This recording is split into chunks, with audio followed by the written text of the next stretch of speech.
दोस्तों, मेरे YouTube channel Monika cutting और सिलाई पर आपका स्वागत है। मैं आज आपको 4 टक्स ब्लाउज़ की कटिंग और स्टिचिंग बताऊंगी। 10.5 इंच पे मैंने निशान लगाया है। 16 इंच पर मैंने लंबाई के लिए लिया है।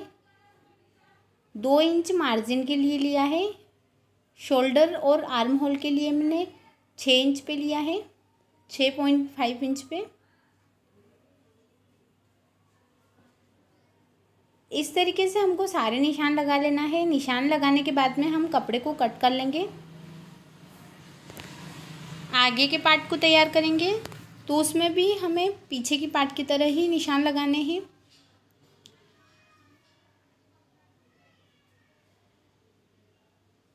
इसमें 1.5 इंच का मार्जिन ज़्यादा बढ़ जाता है पीछे के भाग से। 14 इंच पर मैंने निशान लगाया था लंबाई के लिए। बेल्ट को हटाकर 14 इंच पे निशान लगाएंगे हम। और गला और शोल्डर तो पीछे के पार्ट की तरह ही मैंने निशान लगाया है। ये इस तरीके से बेल्ट तैयार कर लिया है, पूरा कटिंग कर लिया है। स्लीव की कटिंग करी है इस तरीके से, और अस्तर के फैब्रिक पर कट करने के बाद में इस तरीके से मैंने कट कर लिया है। अब ये अस्तर के फैब्रिक पर रखकर स्लीव भी कटिंग कर लिए है। कपड़े को रखेंगे और पीछे के गले में हम सिलाई लगाएंगे। सिलाई लगाने के बाद में कपड़े को कट कर लेंगे और इसी तरीके से हम सारे अस्तर और मेन फैब्रिक दोनों को जॉइंट कर लेंगे। इस तरीके से हमें सारे फैब्रिक को जॉइंट कर लेना है।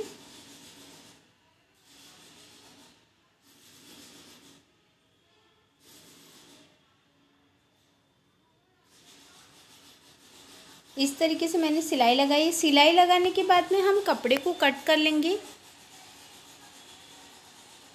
सभी फैब्रिक को हमें इसी तरीके से जॉइंट करना है। मैंने सारे फैब्रिक जॉइंट कर लिए हैं। अब हम 4 सल के लिए सिलाई लगाएंगे। तो इस तरीके से हमें चारों सल पर सिलाई लगा देना है।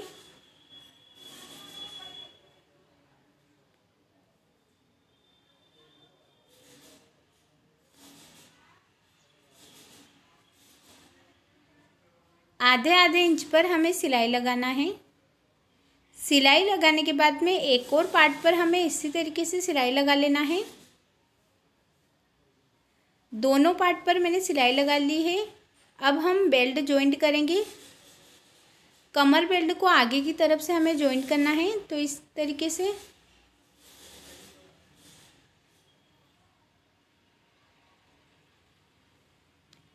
एक बेल्ट आगे की तरफ से सिलाई होगा और एक बेल्ट पीछे की तरफ से सिलाई होगा, क्योंकि बेल्ट में हमें कपड़े को खींच कर लेना पड़ता है। तो हमें एक बेल्ट आगे की तरफ से सिलना है और एक बेल्ट पीछे की तरफ से सिलना है। दोनों बेल्ट लगा दिए हैं। अब हम आगे और पीछे दोनों पार्ट को जॉइंट कर लेंगे।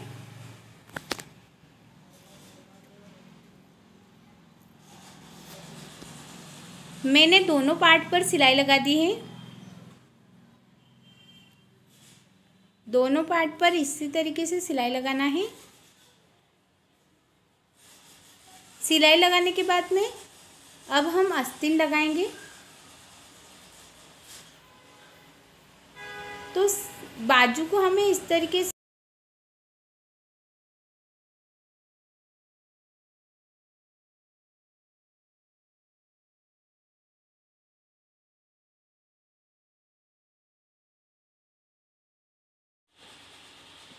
सिलाई लगाने के बाद में एक और आस्तीन को भी हमें इस तरीके से ही सिलाई लगा लेना है।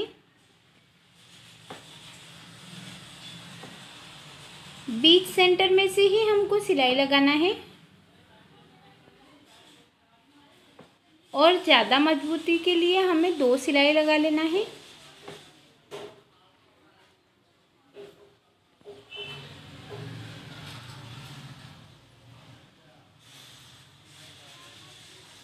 सिलाई लगाने के बाद में हम हुक पट्टी और आई पट्टी लगाएंगे।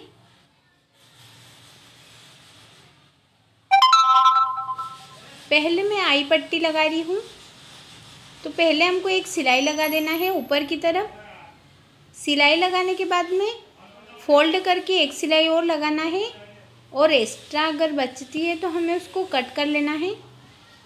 कट करने के बाद में ऊपर की तरफ हमें सिलाई लगाना है। सिलाई लगाने के बाद में इस तरीके से अब हम हुक पट्टी लगाएंगे। तो हुक पट्टी पर हमको एक सिलाई लगाना है और फिर फोल्ड करके एक और सिलाई लगा देना है।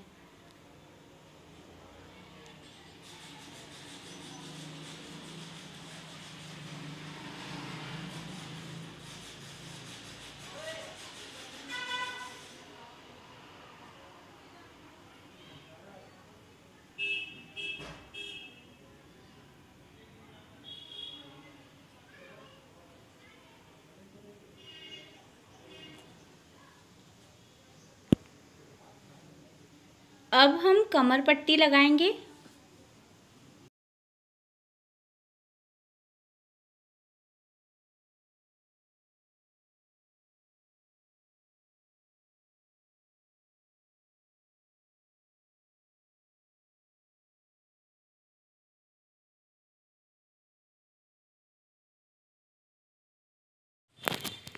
ऊपर की तरफ हमें एक सिलाई और लगाना है फोल्ड करके।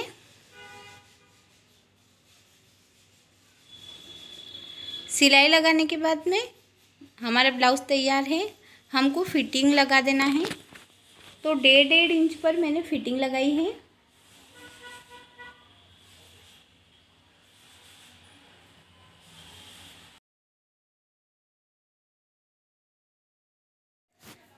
आपको मेरी वीडियो अच्छी लगी तो प्लीज़ लाइक कीजिए, सब्सक्राइब कीजिए, बेल आइकन पर टिक कीजिए। प्लीज़ मुझे कमेंट करके बताएं कि आपको वीडियो कैसी लगी।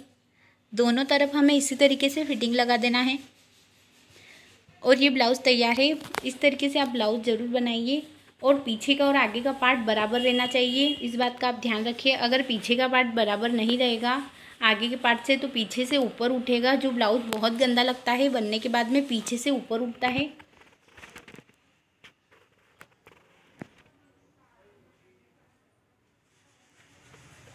अगर आपको वीडियो अच्छी लगे तो प्लीज़ लाइक करना, सब्सक्राइब करना।